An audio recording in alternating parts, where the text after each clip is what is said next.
여러분 안녕하세요. 기도하겠습니다. 사랑하는 하나님 아버지 은혜를 감사합니다. 살아서 하나님의 진리의 말씀을 연구할 수 있게 해주심을 감사드리며 주 예수 그리스도의 거룩하신 이름 받들어 감사기도 드립니다. 아멘.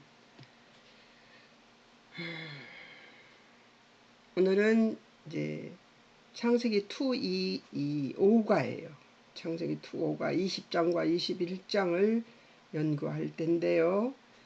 다 주제별 목록 해왔으리라고 믿고 해보겠습니다. 20장 달라진 아브라함의 이상입니다. 거짓말의 파장이 되겠죠. 아브라함이 한 거짓말의 파장인데요. 예전에 거짓말을 했을 때는 하나님께서 어떤 조치를 취해 주시지 않고 그대로 두고 또 이제 조치는 취해 주셨지만 어떤 아브라함에 대한 권위를 세워 주시지는 않았어요. 그런데 이번에는 이 상황에서 다른 것을 하세요. 어떤 상황을 만드는지 한번 볼까요? 자, 1절에서 2절 그릴로 간 아브라함 사건. 1절 남방으로 이사하여 그릴에 거하는 아브라함.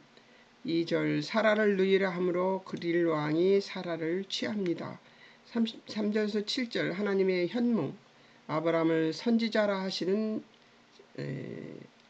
사라 보호. 이게 전에는 이런 것은 안 하셨죠. 네가 죽을 것이다만 하셨지 아브라함을 선지자로 소개하지는 않습니다. 자, 하나님이 3절에 하나님이 아비멜렉에게 현몽하시어 남의 아내 사라를 데려온 일로 인해 죽으리라 하십니다.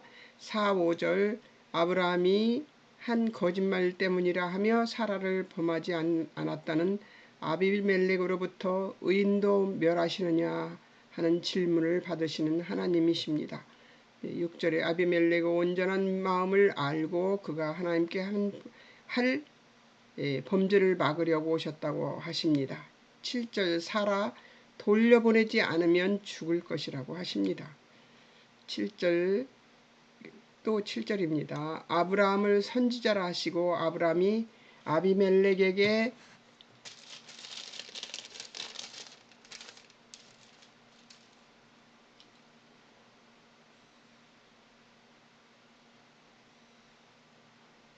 멜렉을 위해서 기도하면 아비멜렉이 살 것이라고 하나님께서 아브라함을 아비멜렉 앞에서 세워주십니다.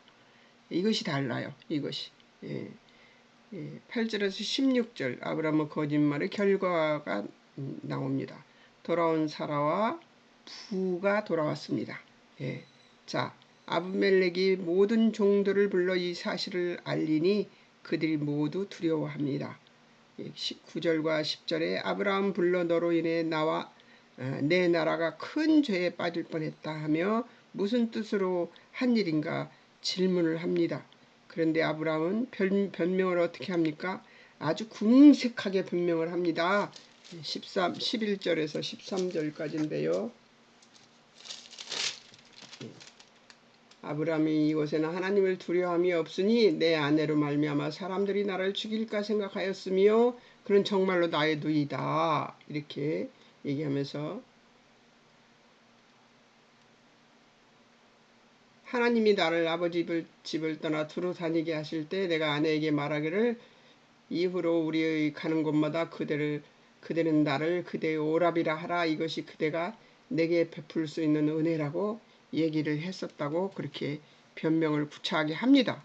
14절 16절 사라를 돌려보내고 양소 노비 거할 거주지 허락하고 은 1000개를 주어 자신의 수치를 풀려하는 아비멜렉을 볼 수가 있습니다. 자, 오히려 거짓말을 했는데 오히려 부가 돌아온 그런 상황인데 그러니까 거짓말해도 되겠다고 생각하면 안 됩니다. 아브라함이니까 특별 케이스죠. 자, 17절 18절 선지자 아브라함의 기도. 기도를 함으로 무슨 일이 생기나 볼까요? 17절 아브라함 기도함에 하나님께서 그 왕의 아내와 여종을 출산케 합니다. 18절 여호와께서 사라의 연고로 태를 닫으셨던 것인데요. 자, 이제 태가 열렸죠. 왕의 집에 태가 열리는 것입니다. 아브라함이 기도하게 해서 하나님이 그냥 태 열어주실 수도 있는데 아브라함을 세워주시는 것을 볼 수가 있습니다. 아브라함과 사라가 놓칠 뻔한 일, 사건을 시기죠. 예. 아브라함은 이삭도 낳기 전 사라와 이삭을 잃을 뻔했던 거지요. 예.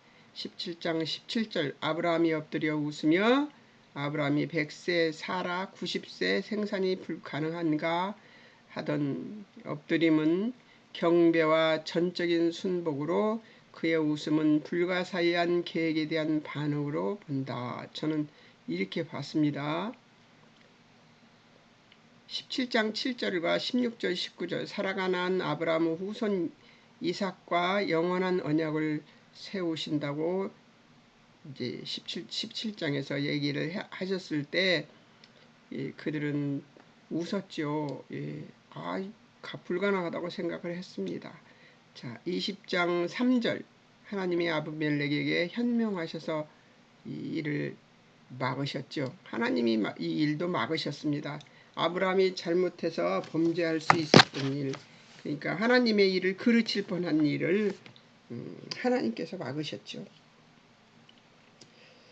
아브라함과 사라를 인하여 하나님이 하실 일, 히브리서 11장 11절에서 12절에 보면은 바다 모래 뭇별 같은 후손을 생육할 것이라고 얘기하시는데요. 그 12장 이제 믿음의 사람들에 대한 얘기를 하시면서 이제 아브라함이 죽은 것 같은 죽은 자와 방불한 한 사람으로 인해 아브라함 죽은 자의 방불한 한 사람으로 인해서 이제 예수 그리스도가 태어났다는 얘기를 하시는 것이죠. 자, 11장 사라 나이 들고 이삭이 태어났다는 얘기를 하시는 거예요. 11장 사라 나이 늙어서 단산한 사람으로 인해 그 이삭이 태어났다는 얘기예요. 그러니까 이 일은 누가 했어요? 이유도 하나님이시고 원인도 하나님이셔서 하나님께서 이삭을 만드신 거죠. 예. 12절 결과 아들로 말미암아 하늘의 허다한 별과 해변의 무수한 모래같이 많은 후손이 생육할 것이라고 히브리서에는 말씀하고 있습니다. 구약에서만 있는 말씀이 아니고 신약에서도 이 말씀을 대변해주고 있는 것이지요.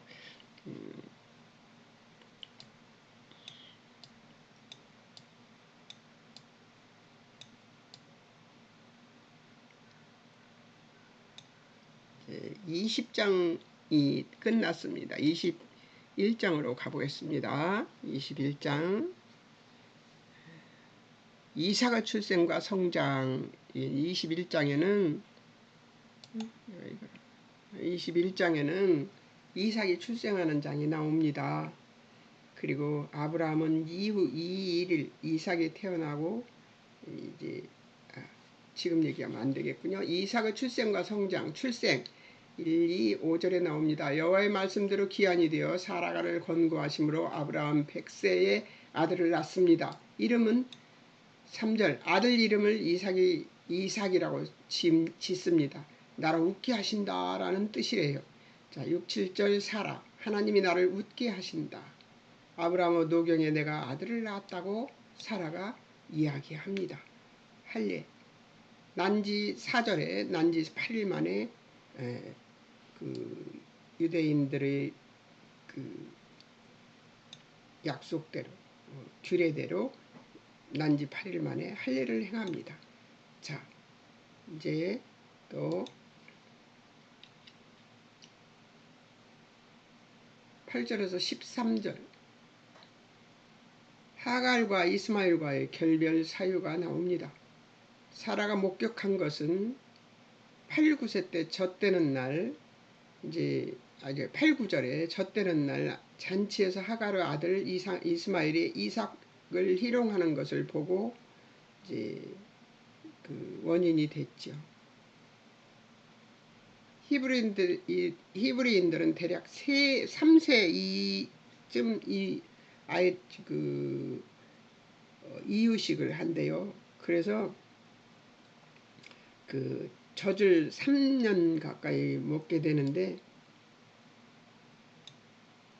그때 이제 젖을 뗄 때 잔치를, 그만큼 그때쯤이면 이 아이가 앞으로 더 살 그 가능성이 큰 거죠.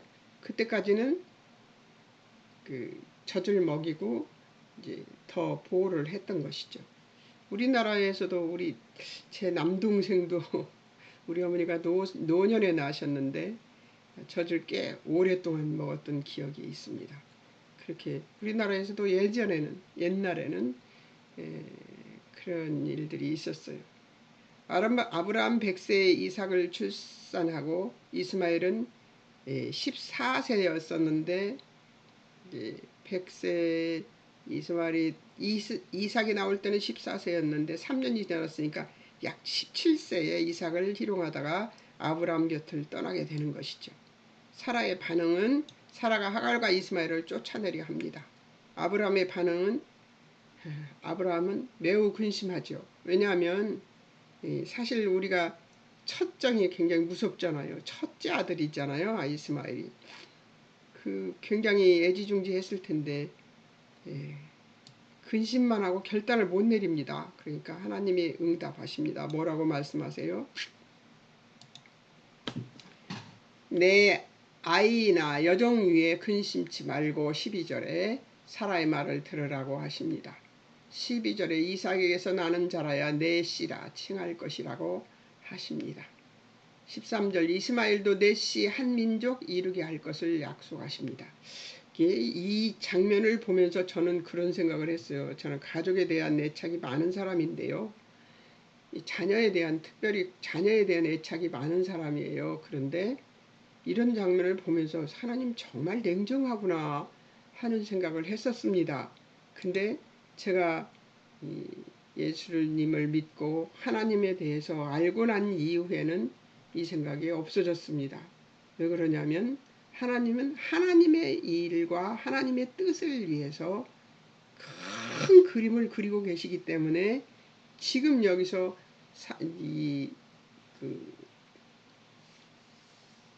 이스마엘과 하갈을 내보내는 일이 냉정해 보여도 이게 바른 일이었다고 할 수 있는 것이기 때문입니다.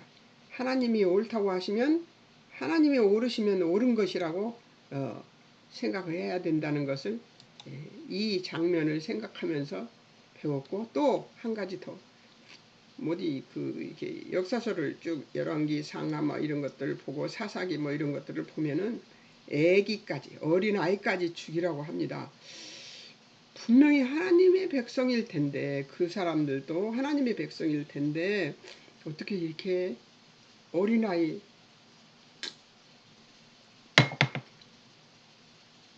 태어나서 세상 맛도 보지 못하고 죄도 짓지 않은 아이를 이럴 수 있을까, 이런 생각을 했었고, 하나님 참 냉정하신 분이시다 하는 생각을 떨칠 수가 없었어요. 그런데 하나님이 하나님의 뜻을 세워서 하나님의 일을 하시기 위해서는 그런 아픔도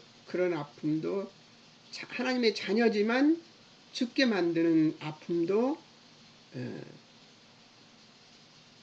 내 마음, 제가 생각하는, 제가 가족이라는 것을, 테두리를 좋아하는 위하는 그런 마음, 작은 마음보다 하나님의 큰 마음과 큰 그림을 알고 난 뒤에 예수 그리스도를 통해서 구원을 만들어내고, 그리고 아담과 하와로 인해서 범죄한 인생들을 회복시키고 처음 창조 시와 똑같은 모습으로 복을 주시고 번성케 하시고 충만케 하실 하나님의 그 큰 그림, 그 그림 속으로 이 사건을 집어넣으면 그것이 그렇게 그닥 냉정한 것이 아니고 그 그림 속에 들어가면 이것도 하나님의 뜻과 경륜이구나 하는 것을 깨닫고, 그 뒤부터 하나님을 냉정한 분이다. 저는 막 그랬어요. 하나님 이기주의 아니요. 내가 막 그러면서 성경을 봤었어요. 그런데 지금은 그렇지 않습니다. 예. 큰 그림 속에서 하나님의 일을, 성경을 봐야 한다는 것을 깨달았으니까요. 그리고 심판보다 성경을 볼 때는 은혜를 보는 것이 훨씬 더 중요한 것이라고 저는 생각하기 때문입니다. 예. 하나님의 은혜가 들어있는 말씀이라는 것을 잊지 않았으면 좋겠습니다. 간주 16장 17장을 이삭과 이스마엘에 대한 하나님의 약속들을 한번 보겠습니다. 그동안 했던 약속들이요. 그걸 보면서 하나님의 그 냉정하신 것 같은 그런 것들을 이제 다시 우리를 깨닫게 하시기 위해서 이거를 보게 하는 것입니다. 자, 16장 3절에 하갈이 아브라함의 첩이 된 때에는 아브라함이 85세였습니다. 16장 16절에서 이스마엘을 낳은 때는 아브라함이 86세였습니다.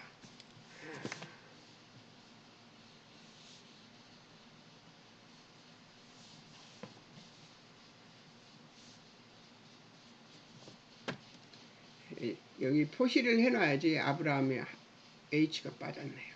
17장 16절 아들을 주신다는 하나님의 약속. 17장 18절 아브라함의 반응, 이스마엘이나 하나님 앞에 살기를 원하나이다 하고 대답합니다. 믿지 않았어요. 17장 19절 21절에서 하나님의 응답이 있습니다. 내가 맹년에 낳을 이삭과 영원한 언약을 세우시겠다고 고집하시는 것 같이 보이잖아요. 그런데 하나님은 하나님의 뜻을 결코 변개시키지 않는 분이에요. 그래서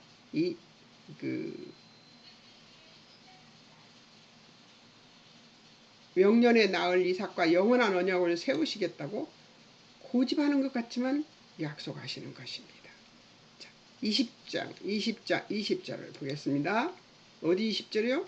17장 20절입니다. 이스마엘에게 내린 축복, 하나님께서 복 주어 생육이 중다하며 크게 번성케 하시고 12방백 낳아 큰 나라가 되게 하실 것이다, 이렇게 얘기하십니다. 이스마엘도 축복해 주셨어요. 사실은 에돔 나라가 되었는데요. 이스마엘은 나중에 이스라엘을 괴롭히다가 혼나게 되는 거죠. 그런데 아주 왕성하게 만들어 놓은 나라가 되었습니다. 하나님께서 이스마엘도 축복하신 거죠. 이제 이스마엘이 쫓겨나기 나는 장면이 나옵니다. 자, 21장 14절입니다. 지금 21장 14절에서 21절 쫓겨나는 하갈과 이스마엘. 14절 아브라함이 아침 일찍 떡과 물을 주며 그들을 보냅니다. 15절 16절 부엘세바 광야에서 물 떨어져서 방황하는 중에 하갈과 아이의 소리. 17절 18절에서 아이의 소리를 들으신 하나님이 두려워 말라 하시며 그가 큰 민족을 이루리라고 하갈에게 얘기하십니다. 19절 20절에서는 하나님이 하갈의 눈을 밝혀 샘물을 찾아 기갈을 면하고 하나님이 이스마엘과 함께 하심에 장성하여 활 쏘는 자가 됩니다. 21절 하갈이 애굽 여인으로 아내를 얻게 합니다. 하갈은 하나님의 뜻을 알지 못하고 애굽 여인으로 또 아내를 얻게 만듭니다. 이제 이런 것들이 다르죠. 이삭과는. 그죠? 자, 또 보겠습니다. 22절 그러니까 21장 22절에서 이 34절 아브라함과 아비멜렉의 언약이 나옵니다. 뜬금없습니다. 아주 뜬금없이 나오는데요. 보겠습니다. 언약 이유 화목입니다. 22절에 아브라함이 무슨 일을 하든지 하나님께서 그와 함께 하심을 보고 언약을 하자고 하는 것입니다. 아비멜렉이. 23절 그가 아브라함을 후대했으므로 언약을 하자고 얘기를 합니다. 그러니까 아브라함의 위상이 어떻게 됐어요? 어디서 봐야 돼요? 어디와 연결을 시켜서 봐야 돼요? 20장에서 하나님이 아비멜렉에게 뭘 했어요? 아비멜렉의 아비멜렉의 집안에 태를 열어서 그 아이를 낳게 한 것이 아브라함이 기도한 탓으로 하나님께서 돌리게 만들었어요. 선지자 아브라함이다 이렇게 위상을 높여줬죠. 그런데 그가 사는 것을 이제 유심히 본 거죠. 자기 집 태가 열리고 자녀들을 낳게 되니까 저 사람은 어떤 사람이길래, 저 사람이 믿는 하나님은 어떤 분이시길래 하고 유심히 보게 된 거죠. 그리고 이제 아브라함에게 그 언약을 맺자고 합니다. 언약 내용을 한번 보겠습니다. 언약 내용은 바로 화평입니다. 23절 아비멜렉과 그의 아들과 손자에게 거짓되이 행치 않기를 하나님 앞에 내게 맹세해라 하고 아비멜렉이 아브라함에게 얘기를 합니다. 그가 아브라함에게 후대한 대로 아비멜렉과 아브라함이 머무는 땅에 후대하리라 하고 얘기를 다시 또 합니다. 약속을 또 해주지요. 예. 아비멜렉이 자신과 동등한 위치에 아브라함을 세우는 언약인 것 같습니다. 그러니까 아브라함의 이상이 천부, 말하자면 천부죠. 예, 한 그 족장, 이런 족장에서 왕과 동일한 그 위상이 된 상황이 되었습니다. 이 언약은 아브라함을 위상을 높이고 그리고 이삭이 태어난 2년 이후에 어떤 그 상황이 되어질 것인가에 대한 하나의 무엇일까요? 말하자면 마중풀 같은 그 불빛 같은 반짝이는 그 샛별 같은 그런 것이 아닐까. 저는 뜬금없는 이 일을 보면서 어떤 생각을 했냐면 아브라함의 위상이 갑자기 굉장히 많이 높아져 버렸다는 생각을 하게 됐습니다. 그래서 하나님께서 아브라함의 위상을 높이고 이삭이 태어나고 아브라함이 하갈과 이스마엘을 내보내고 그리고서 하나님께서 아브라함의 위상을 높여버렸다는 것이 드러나는, 그러니까 하나님이 바꾸고 계신다는 것을 아브라함은 몰랐겠지만 책으로 보는 우리는, 그림으로 이야기를 보는 우리는 이것을 알 수 있었지 않을까. 위상을 하나님께서 높였다는 생각이 들었습니다. 여러분은 어떻게 보실지 모르겠습니다만 저는 그렇게 보았습니다. 언약 조건 25절에 맹세하되 그동안 아비멜렉의 부하들에게 우물을 빼앗긴 일을 항의하는 아브라함입니다.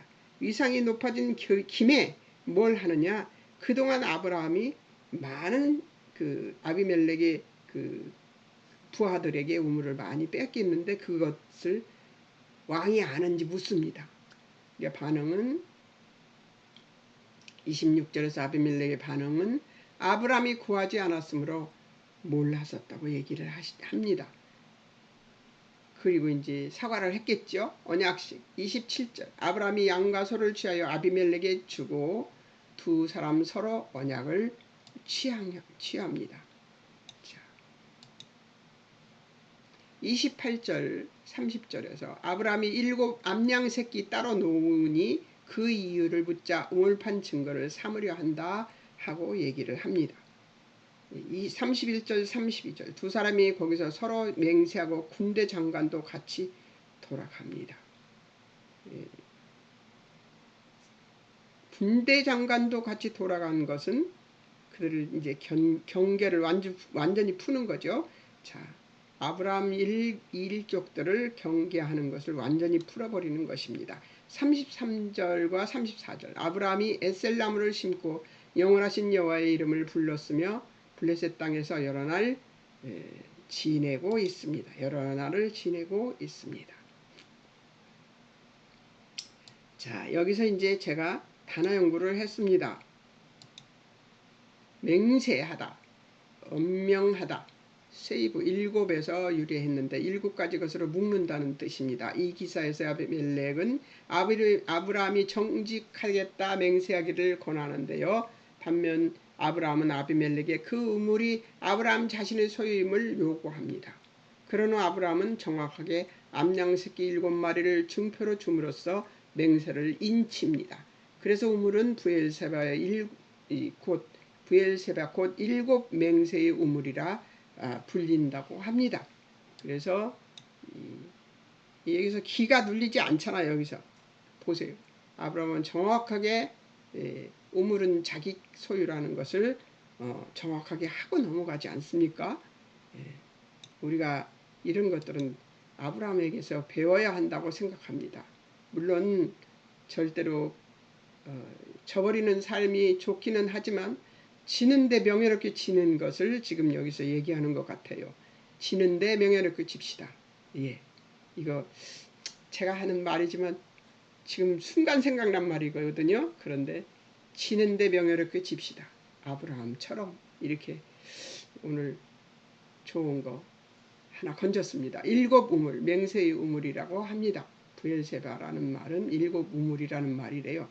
영생하시는, 올림, 감추다라는 뜻에서 유래, 곧 알 수 없는 오랜 기간 은유적으로 항상 변치 않음을 하나님에 대해서 이렇게 영생하시는 하나님이라는 그 말을 하는 것을 보면, 이후도 왕이 그런 말을 하는 것을 보면 너무너무 재밌잖아요. 하나님을 높이는 일은 아주 쉽습니다. 어떻게 쉬워요? 하나님의 뜻대로 행하는 것입니다. 자존감을 지키면서 그렇게 하는 거예요. 자, 이제 하나님은 어떤 분인가 이런 것들을 해야 되는데요. 제가 오늘 빨리 왔거든요. 좀 빨리 와서 아브라함 믿음까지를 한번 해보겠습니다. 아브라함이 믿었던 하나님은 어떤 분이신가 이렇게 한번 보겠습니다. 이제 해석 작업이에요. 여기는 로마서 4장 13절에서 25절까지에 있는 말씀인데요. 보이지 않습니다. 위에가 제가 써놓은 게 보이지 않아서 그러는데요. 아브라함이 믿었던 하나님은 어떤 분이신가? 16절 로마서 4장입니다. 로마서 4장 아브라함을 믿음의 조상이 되게 하신 분이라고 나옵니다. 죽은 자 살림 17절에서는 죽은 자 살림에 없는 것을 있는 것 같이 부르시는 하나님이라고 합니다. 또 20절 믿음으로만 믿을 수 있고 영광 돌릴 수 있는 분이라고 합니다. 능히 약속을 이루실 수 있는 분입니다. 이거 뭐예요? 지금 제가 뭐 한 거예요? 아브라함이 믿었던 하나님이 누구신가? 그러니까 로마서 4장에서 아브라함이 믿었던 하나님은 누구신가를 지금 찾았으니까 거기서 뭘 찾아야 되겠어요? 하나님이 누구신가를 찾으니까 하나님만 찾아서 하나님이 하신 일만 적어내면 되는 거예요. 그게 주제별 목록입니다. 능히 약속을 이루실 수 있는 분이다. 21절에서는 22절에서는 아브라함이 믿음을 의로 여기시는 분인 23절에서는 23, 24절에서는 아브라함을 의로 여겨 우리를 위하신 분이라고 얘기합니다. 자, 24절 예수님을 죽은 자 가운데서 살리신 분이시라고 이야기를 합니다. 그러니까 하나님은 어떤 분이에요? 어떤 분? 죽은 자를 살리심이 없는 것을 있는 것 같이 만드시는 전지전능하신 하나님이시고 믿음으로만 믿을 수 있고 영광 돌릴 수 있는 분이시고 능히 약속을 이루시는 분이시다는 거죠. 이런 아브라함이 믿었던 하나님은 이런 하나님이시다 하는 것을 이런 것에서 이제 여러분의 믿음을 돈독하게 하는 만드는 여러분들이 되셨으면 좋겠습니다. 하나님 언약의 완성으로 오신 예수 그리스도. 자, 하나님의 언약이 완성으로 오신 예수 그리스도를 한번 보겠습니다. 24절 하나님께서 죽은 자 가운데서 살리신 분이시며 우리의 구주시고 25절 우리 범죄함을 위하여 내어주심이 되신 분이시고 25절 우리 의롭다 하심을 위하여 살아나신 분이십니다. 하나님이 완성으로 오신 예수 그리스도이십니다. 왜 뜬금없이 예수 그리스도에 대해서 나오나 같은 하나님이시니까 연구해 봤습니다. 자, 보겠습니다. 하나님이 아브라함의 믿음을 의로 여기신 사건에 대해서 다시 또 나옵니다. 자,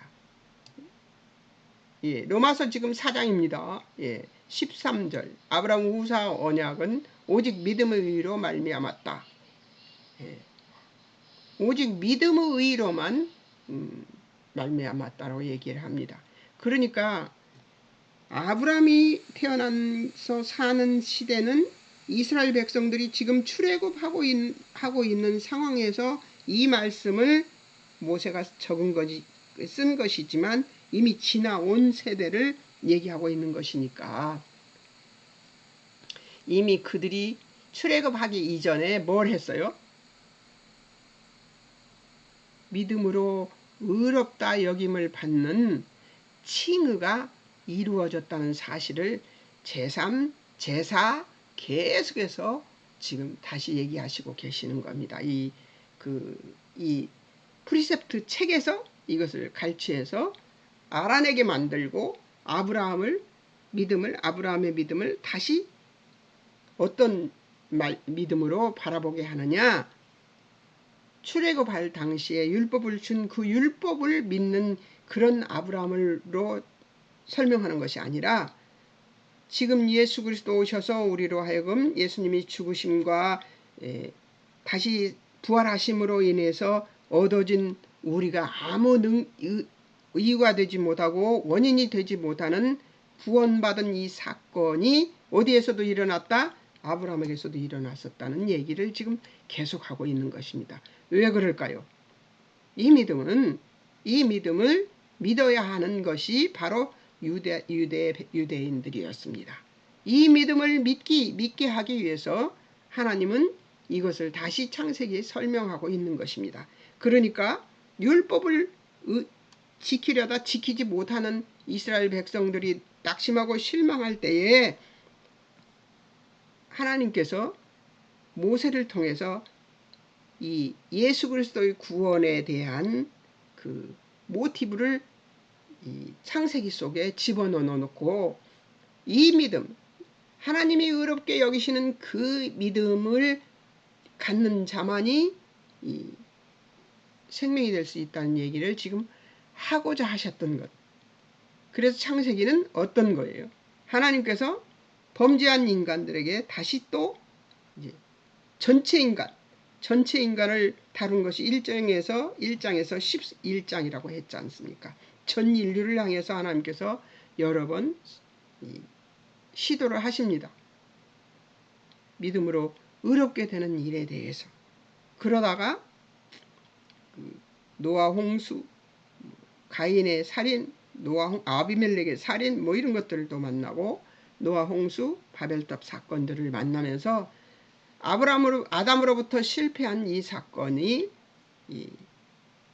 원인이 되어서 사망 안에서만 살게 만들지 않기 위해서 하나님께서는 뭘 했냐? 벨렉과 데라를 통해서 아브라함을 건져내고 그리고 아브라함을 대표로 해서 이스라엘 백성들을 만들어내는 작업을 시작하신 것입니다. 그러니까 하나님은 믿음으로 의롭다 여기는 이 칭의를 인해서 그리고 그 칭의를 받은 자들이 창세기에서 주시는 하나님의 복, 그 복 속에는 선하다도 들어있다고 그랬잖아요. 우리는 선할 수 없어요, 절대로. 그런데 하나님께서는 그 선한 백성으로 다시 만들어 하나님께서 예수 그리스도라는 선글라스를 통해서, 그러니까 그 예수님을 통해서 우리를 보시기 때문에 어떻게 돼요? 우리는 의로운 자가 되어서 예수님을 믿고 구원받은 백성 되어 천국에 갈 수 있는 자, 영생을 할 수 있는 자들이 된 것입니다. 이것을 아주 어렴풋이 보여주는 그것이 창세기라고 볼 수 있습니다. 그래서 창세기는 우리가 꼭 공부를 해야 되는 것이라고 저는 생각합니다. 자, 또 이제 다시 또 보겠습니다. 16절 후사되는 것, 은혜에 속하기 위해 믿음으로 된 것. 여기 지금 로마서 4장이에요. 17절 하나님을 믿음으로 많은 민족의 조상으로 세운 바 되었습니다. 18절 바랄 수 없는 중에 바라고 믿었습니다. 자, 19절 백세나 되어 자기 몸의 죽은 것 같음과 사라의 태에 죽은 것 같음을 알고도 믿음이 약해지지 않고 어떻게 했어요? 하나님을 믿고 신뢰했습니다. 20절 하나님의 약속을 의심치 않고 믿음에 견고해져서 하나님께 영광을 돌린 자가 되었습니다. 자, 21절 하나님의 약속 능히 이루실 줄을 확신합니다. 22절 25절 아브라함을 의로 여김은 우리를 위함이기도 하지만 우리는 예수 그리스도 살리신 이를 믿는 자가 되었습니다. 범죄한 인에서 예수님 내어주신 바 됨을 믿는 자, 의롭다 하심을 위해 예수 그리스도의 살아나심을 믿는 자들은 구원을 얻는 자가 될 것이라는 것이죠. 믿음으로만 의를 얻을 수 있다는 것을 여기서 다시 그 창세기의 아브라함을 로마서에서 확인시켜 주시는 것이죠. 여러분 어떻습니까? 오늘 배운 거 그 믿음의 사람이 되어서 멋지게 그 믿음을 드러내는 아브라함 같은 믿음의 사람이 되기를 축원합니다. 오늘은 여기까지 하고요. 다음에 이제 두 언약의 비교, 아브라함의 두 아들을 한번 비교해 보고 난 뒤에 이 20장, 21장을 공부한 것을 해석한 기억을 공부해 보는 시간 되겠습니다. 여러분 주제별 목록을 안 하셨다면 한번 해보시면 어떨까요? 여러분이 하나님의 뜻에 잘 순종하는 여러분이 되셨으면 좋겠습니다. 잠깐 기도하겠습니다. 사랑하는 하나님 아버지 은혜를 감사합니다. 멋지게 하나님의 의를 드러내고 하나님의 영광을 드러내는 아브라함을 보았습니다. 그러나 아브라함도 많은 시행착오 끝에 하나님께서 주신 이삭을 보며 그리고 이스마엘과 하갈을 내보낸 그 사건을 통하여 하나님의 뜻을 그제야 완벽히 이해하고 알게 된 아브라함의 모습을 볼 수가 있습니다. 아비멜렉을 만나 멋지게 자기의 주장을 할 수 있는 것을 하면서 하나님의 의를 드러내는 아브라함의 모습을 보았습니다. 하나님 우리도 이런 멋진 믿음의 사람이 되기를 소망합니다. 오늘도 하나님이 함께 해주셔서 이 멋진 믿음의 사람이 되는 것을 배웠습니다. 멋지게 하나님을 믿는 믿음의 사람으로 살기를 소망하며 예수님의 이름으로 기도합니다. 아멘. 여러분 안녕히 계세요.